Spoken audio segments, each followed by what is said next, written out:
લોહાણા સમાજની નારાજગીનો મામલો એમએલએ દર્શિતાબેનના નામજોગ નારાજગી વ્યક્ત કરવામાં આવી છે। દર્શિતાબેને ઇરાદાપૂર્વક લોહાણા સમાજની ટિકિટ કપાવીનો આરોપ થઈ રહ્યો છે। વોર્ડ 1, 2 અને 3માં લોહાણા સમાજનો દબદબો છે। ભાજપને પરચો બતાવવામાં આવશે તેવું લોહાણા સમાજનું કહેવું છે। મીડિયાને જોઈને દર્શિતાબેને ચાલતી પકડી હતી। 3 ટિકિટ લોહાણા સમાજને આપ્યાની એમએલએ કબૂલાત કરી છે। ત્યારે એમએલએ દર્શિતાબેનના નામજોગ જ્યારે લોહાણા સમાજ દ્વારા નારાજગી વ્યક્ત કરવામાં આવી છે। આપણે ત્રણ બહેનોને આપણે લોહાણા સમાજમાંથી ટિકિટ આપી છે। આ ઓબીસી ફેક્ટર આવ્યા પછી પણ આપણે લોહાણા સમાજે તમારા નામજોગ ત્રણ ટિકિટ આપી છે, છતાં આપના નામજોગ બેન વિરોધ થઈ રહ્યો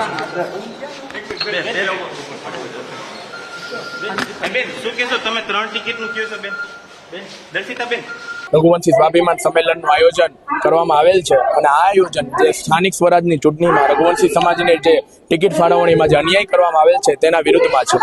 રઘુવંશી સમાજનો જે ગઢ ગણાય અને ભાજપનો જે ગઢ કહેવાતો હોય એવા વોર્ડ નંબર 1, 2, 3માં ખાસ કરીને વિધાનસભા 69ના ભાજપ નેતા દ્વારા અમારા રઘુવંશી સમાજના ઉમેદવારની ટિકિટ કાપવામાં આવેલ છે।